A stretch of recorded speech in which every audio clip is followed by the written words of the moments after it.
ఇంటికి క్లయింట్స్ వస్తున్నారు, వెంటనే లోపలికి తగలడు. అలాగేనండి, ఇప్పుడే వెళ్తున్నా.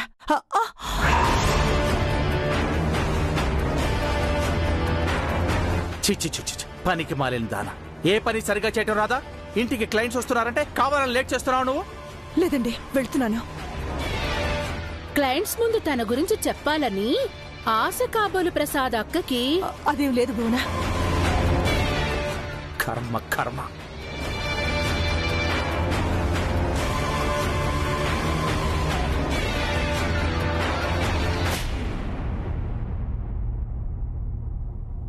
ఏంటత్తయ్య మీరు?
అసలు ఇది ఎలా మొదలైందంటే, మీరు వచ్చింది high court senior advocate Lagadapati Rajendra Prasad గారి దగ్గరికి.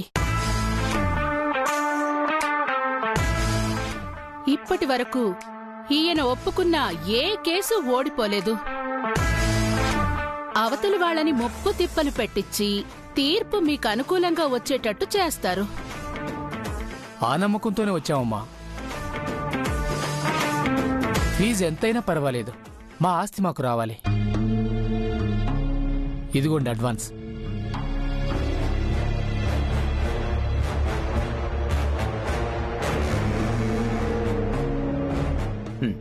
తీసుకో భువనా.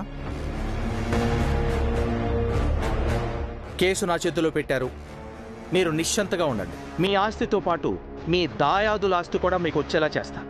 చాలా థ్యాంక్స్ అండి.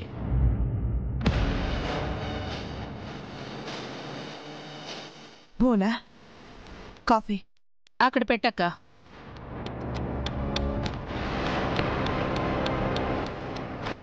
ఎవరండి? మీ అక్కగారా? అవునండి. మరి ఈ ఇంట్లో ఎందుకున్నారండి? భర్త వదిలేశాడేమోనండి.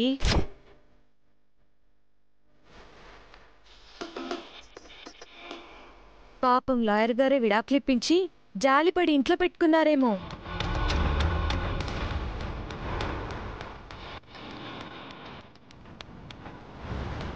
అయ్యో, అదేం లేదండి, నేను ఆయన మొదటి భార్యని.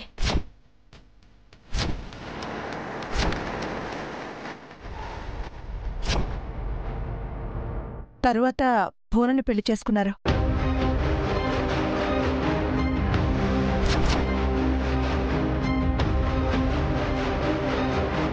అవునా లాయర్ గారు? ఇంకా మీరు ఆ శ్రీరాముళ్లాగా ఏకపత్ని వ్రతుడు అనుకున్నాను.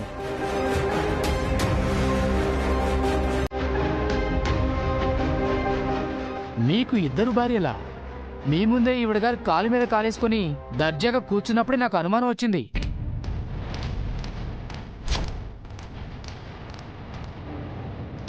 అయినా మహాలక్ష్మి లాంటి ఆవిడ పెట్టుకుని మరో పెళ్లి ఎందుకు చేసుకున్నారు సార్?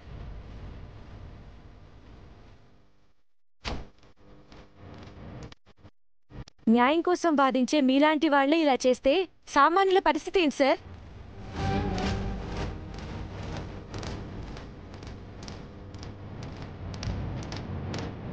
పెద్ద ఆవిడికి ఏం తక్కువైందని చిన్న ఆవిడ పెళ్లి చేసుకున్నారు.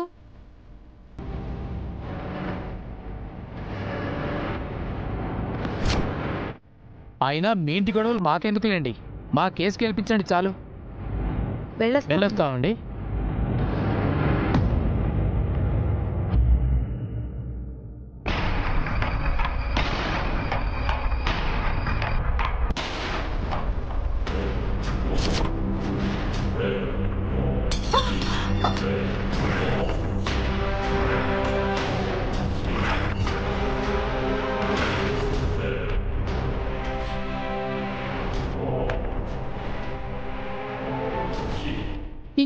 క్షణం కూడా నేను ఇంట్లో ఉండను ప్రసాద్. నిన్ను కట్టుకున్నందుకు నాకు తగిన శాస్తి జరిగింది. ఎదుటి వాళ్ళ ముందు నా పరువు పోయింది. ఇలాంటి అవమానం నేనెప్పుడూ పడలేదు. ఇంక నేను వెళ్తున్నాను ప్రసాద్. నువ్వు ఆగుబోనా?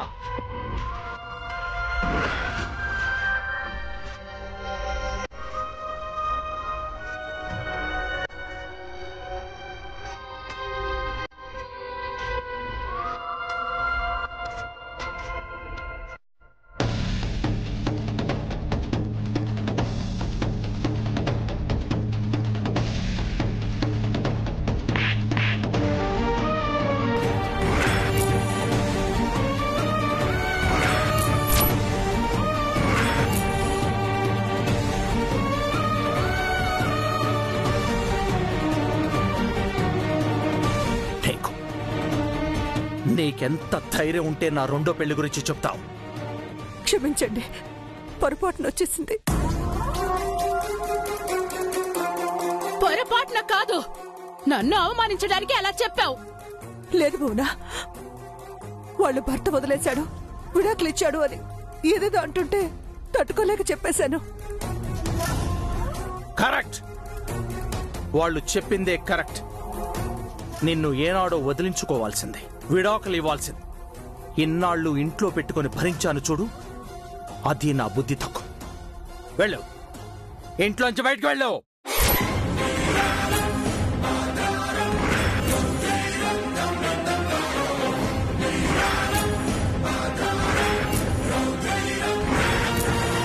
ఎక్కడికి వెళ్ళాలండి?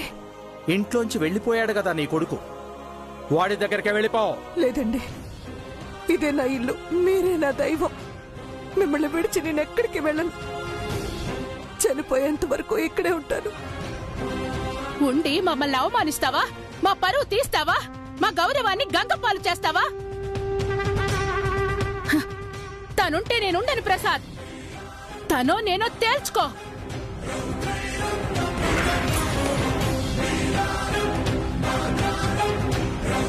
అంత మాట అనుకు భువనా, నీకు రెండు చేతులు జోడించి నమస్కరిస్తున్నాను.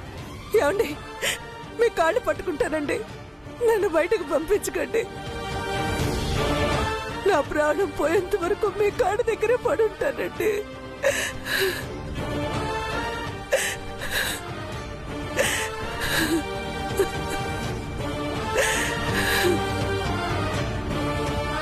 అయితే ఒక కండిషన్, నువ్వు నా భార్యవని ఎవరికి చెప్పకూడదు. నీ గదిలోంచి బయటికి రాకూడదు. ఇంటికి ఎవరొచ్చినా వాళ్ళ కంట పడకూడదు. నువ్వు ఒకదానివి ఇంట్లో ఉన్నావనే విషయం బాహ్య ప్రపంచానికి తెలియకూడదు. అలా అయితేనే నా కాళ్ళ దగ్గర ఇక్కడే పడు.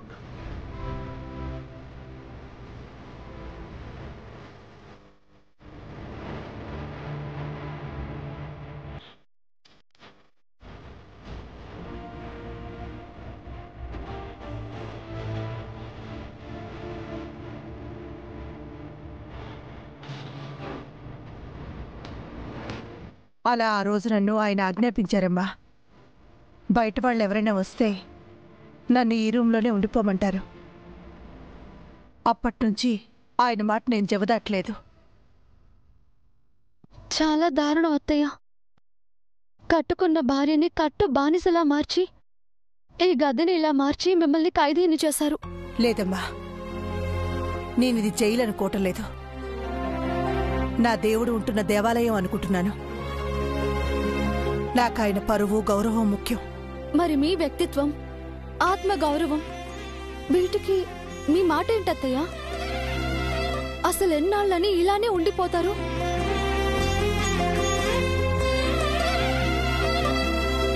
ఈ కట్టె కాలిపోయేంత వరకు నా జీవితం ఇంతే.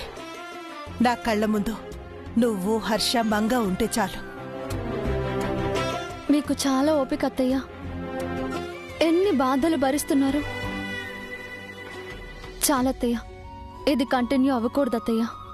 ఈ చెరసాల నుండి మీరు విడుదల కావాలి. ఆ పని నేను చేస్తాను.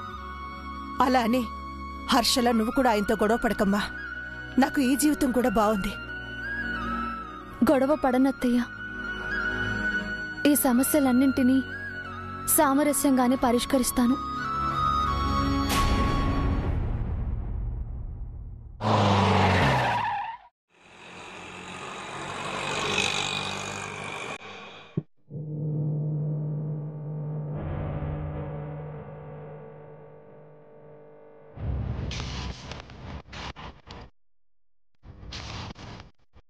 ఏమండి,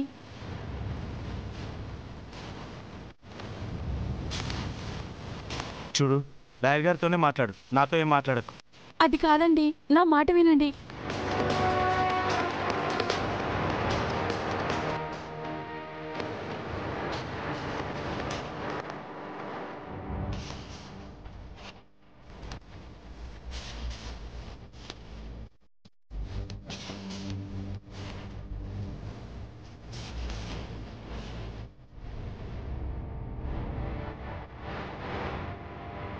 నమస్తే సార్.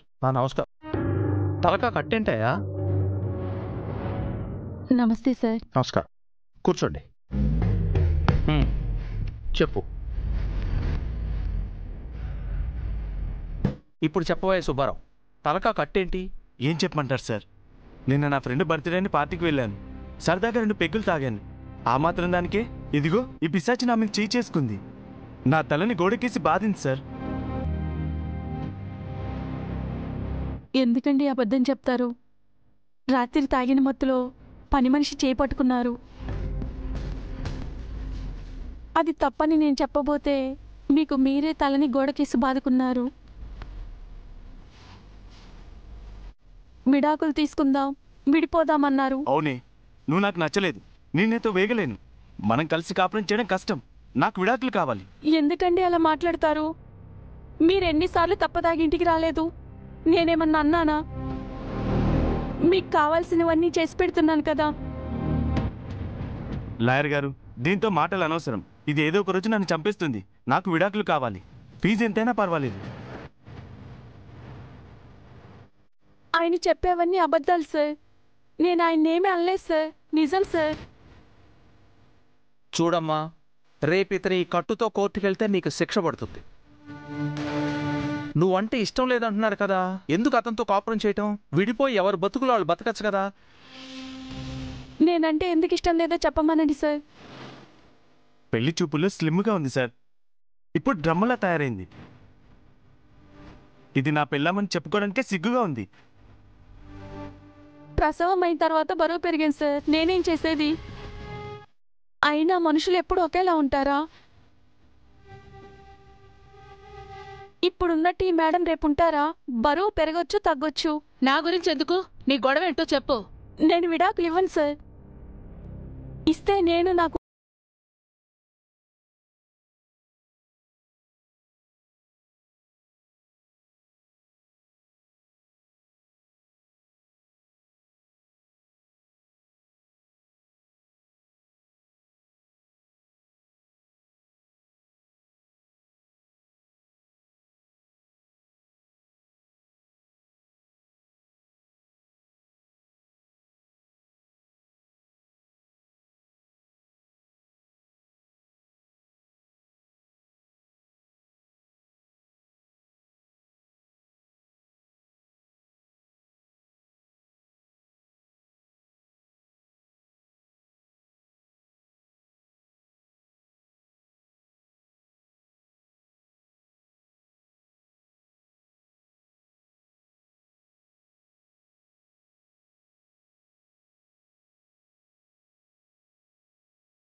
కావాలంటే నువ్వు రెండో పెళ్లి కూడా చేసుకోవచ్చమ్మా.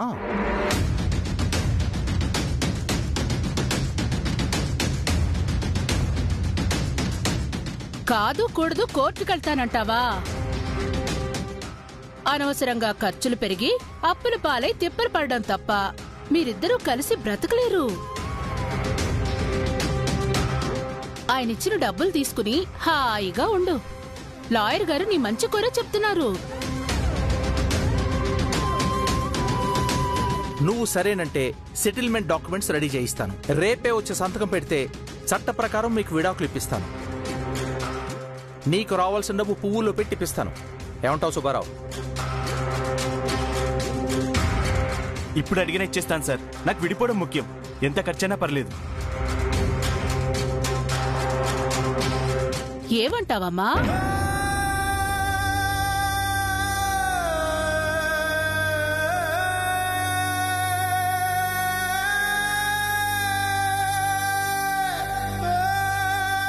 మీ ఇష్టం మేడం.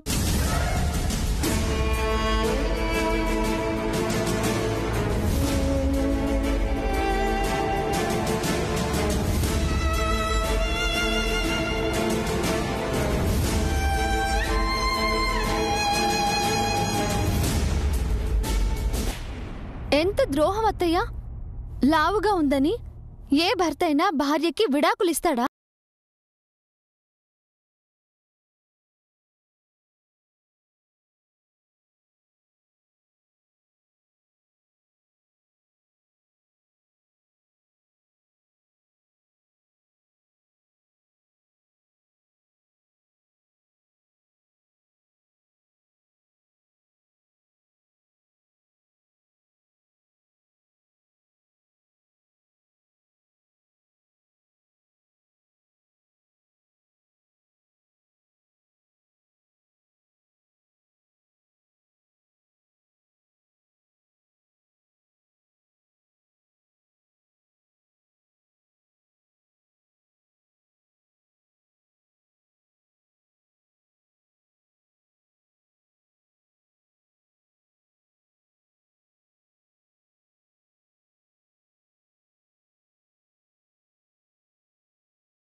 అదిగో తనే అత్తయ్య.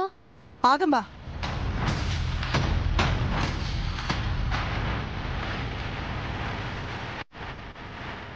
ఏంటమ్మా, మీ ఆయనకి విడాకులు ఇవ్వడానికి ఒప్పుకున్నావంట? వద్దమ్మా. మీరెవరు? మీ శ్రేయోభిలాషులు అనుకోండి. మీరు మీ ఆయనకి విడాకులు ఇవ్వద్దు. భర్త ఎలాంటి వాడైనా భరించాలి. పెళ్ళైన ఆడదానికి భర్త అత్తగారిల్లే శ్రీరామరక్ష. ఒకసారి వాటిని వదిలేసావా నీ బ్రతుకు చిందరవందరైపోతుంది. పెద్దదాన్ని, నీ మంచి కోరి చెప్తున్నాను. ఆయనతో విడిపోవాలని నాకు లేదండి. కానీ ఆయనకి నేనంటే ఇష్టం లేదు. లావుగా ఉన్నానని రోజు తాగొచ్చి నన్ను తిడుతున్నాడు.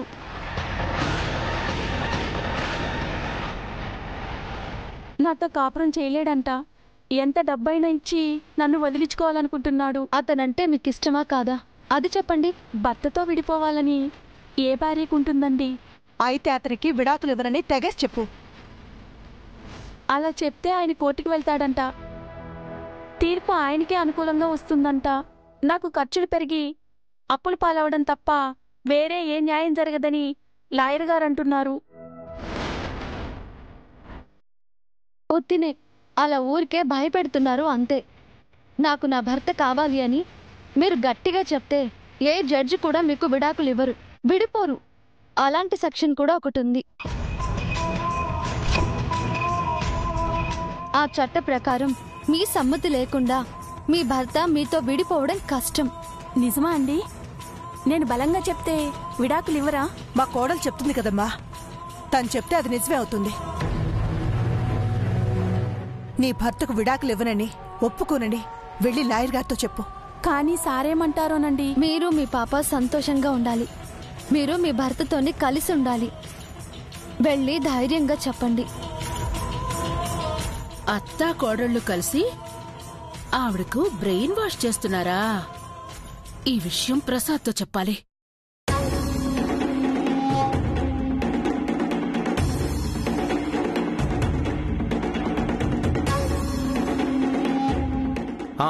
రాబోనా రేపు ఈ పాటికి నీ చేతిలో 3 లక్షలు ఉంటాయి, నీ ఇష్టం వచ్చిన కొనుక్కోవచ్చు. ఏంటి కొనుక్కునేది? 3 లక్షలు కాదు కదా, 3 రూపాయలు రావడం కూడా డౌటే. అదేంటి, ఆ సుబ్బారావు వచ్చి ఇస్తాన్నాడు కదా. ఆ సుబ్బలక్ష్మి విడాకులు ఇవ్వద్దు. అదేంటమ్మా మళ్ళీ వచ్చావు? నిన్ను రేపు కదా రమ్మన్నాను. నేను విడాకులు ఇవ్వను సార్.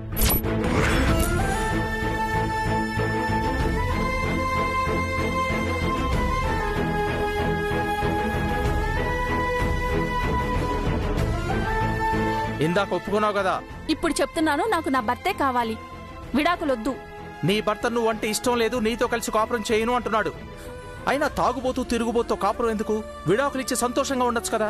ఆయన ఎలాంటి వాడైనా సరే నాకు ఆయన కావాలి. నువ్వు కావాలంటే కోర్టు ఒప్పుకోవాలి కదమ్మా. నువ్వు హింసిస్తున్నావని నీ భర్త కేసు పెడతాడు, కోర్టు విడాకులు ఇస్తుంది, నీకు శిక్ష కూడా పడుతుంది. ఈ అప్పులు తెప్పలు అవసరమా? లేదు సార్, భార్యకి ఇష్టం లేకుండా ఏ భర్త భార్యకి విడాకులు ఇవ్వలేడంట కదా.